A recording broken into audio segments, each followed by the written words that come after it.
Welcome to SIM1Racing Driver Profiles. I'm here today with Dystany Spurlock, a NHRA Pro Stock motorcycle racer, and now a NASCAR Truck Series driver racing with FoxTeca. Amazing. Yes. Congratulations. Thank you for joining us today. Absolutely. Thank you for having me. First, before we get started, I have to say I absolutely love this facility. It's amazing. It's so airy. It's so fun. It's so welcoming. And if you thought you wanted to be a racer when you come here, you're definitely going to want to be a racer. Thank you so much. We're so glad you enjoy it. So Dystany is pretty amazing. She started racing motorcycles in her teens and was very successful.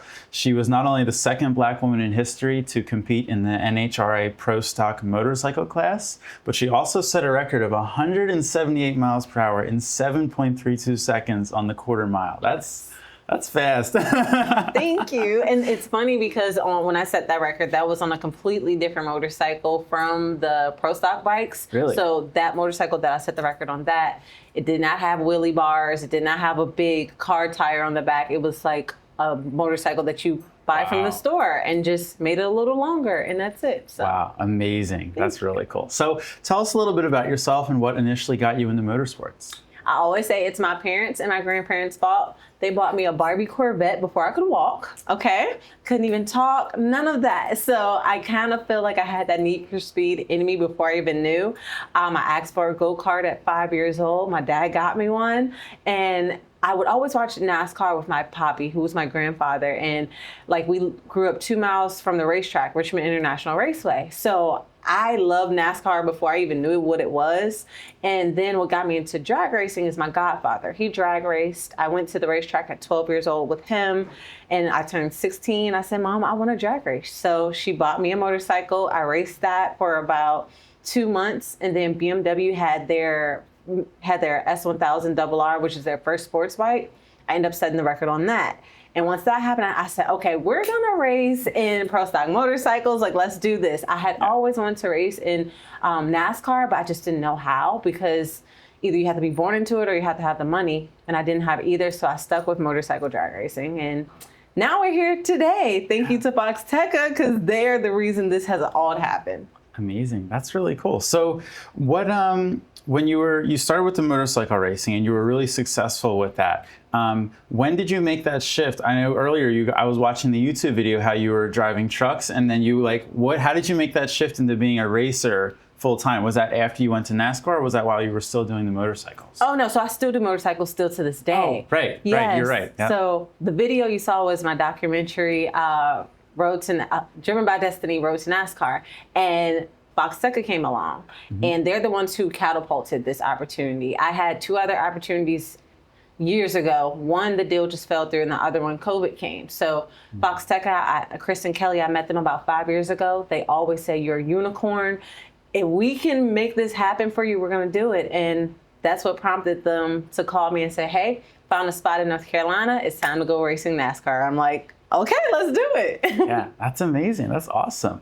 So with the motorcycle and NASCAR, how do you balance doing both of those? Is it just that the schedules are different enough that you're able to do both? Yes, it is. I can do both. If it was up to me, I would love to be able to race full season in NASCAR than a half season in drag racing, because the seasons are at the same time, but there's gaps in the schedule with me racing trucks and ARCA that we can make that happen. But it's a good balance right now, so it works. Awesome. That's awesome. Glad to hear that. So how were you introduced to sim racing and racing on simulators? So sim racing started when I raced Formula 4 with Skip Barber for a year.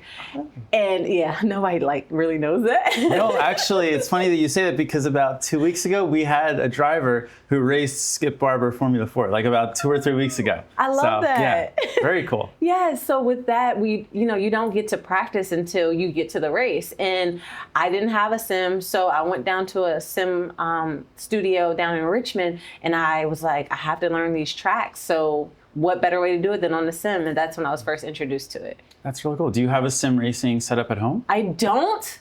But I need one sold because I have to go where I work out at. We have a sim there, so I'll work out, then get on the sim. But if I had it at home, of course, I feel like that would help me so much more, but not yet. Soon, Yes. Definitely soon. So what's one of the biggest benefits you've noticed from your time on the racing simulator?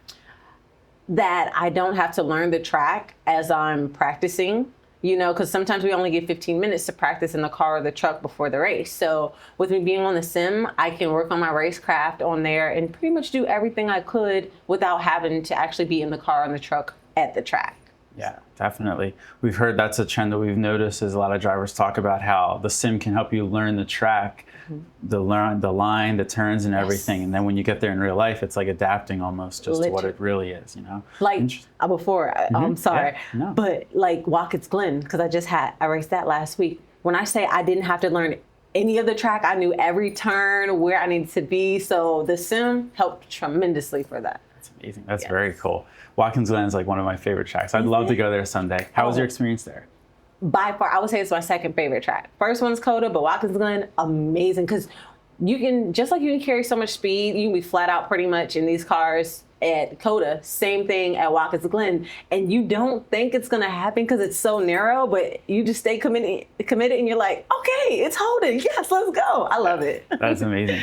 It's funny because my first experience with like racing, or one of my main experiences, was a NASCAR game. And so it's mostly ovals, but I liked racing. So it's like I would just do Watkins Glen over and over and over because I wanted to go left and right. Absolutely. Yeah. So what was your impression of our simulators when you came here today? So I love y'all sims. They're very different from any sim I've ever seen. And of course, I love the option that y'all have the motion or, you know, be stationary. So that's great. The screens, I love the bent screens.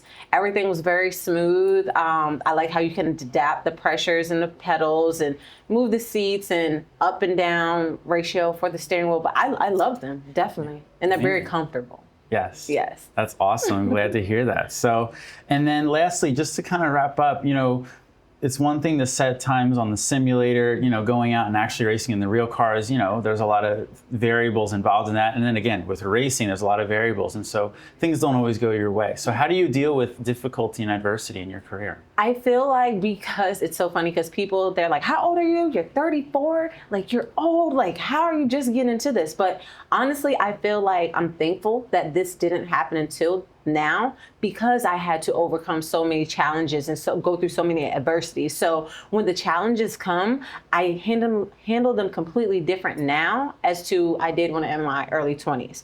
You know, I would lose and I would get very upset and, you know, beat myself up for it and, you know, just be down on myself. Now I take it as a learning experience. What could I have done better? Change it and then get ready for the next opportunity. So it's a part of the journey. That's what makes it sweeter. You go through those things, you better yourself, and you can see your progress. Yeah, definitely. That's amazing. And then how has it felt to be able to kind of push the boundaries and open doors as being, you know, one of the first female in driving and then also African-American? How has that helped been a part of your career? So I tell people all the time, I didn't go out and say, yes, I'm going to be the first. I just so happened to be the first, which is an amazing thing. But my goal has always been for the little ones that are coming up after me that look like me, because I didn't have any representation to look at as I was growing up. I just knew, hey, I want to do this, so we're going to figure it out. But I feel like my trajectory is to be that example for them on and off the track, and to let them know, even if you don't want to be a racer, you can, you know, work on the pit crew. You can get into the STEM aspect of it, like an engineer. There's so many different opportunities, and with my docu-series, they're able to see all those different aspects. So that's just the beginning of it, but I'm so grateful that it's me and I'm able to show those little ones that they can do it too. That's awesome. Yes. It's beautiful, Dystany. Thank you. Thank you. Thank you so much for your time, Dystany. It was great to have you here. We look forward to seeing you, hoping you visit again soon, and we'll be following your career very closely. Absolutely. So, thank you all for watching. Make sure you're subscribed to our YouTube channel so you don't miss any more driver interviews, and follow us on Instagram so you don't miss any of the events that are happening here at Sim1. Have a great day. Thanks for watching.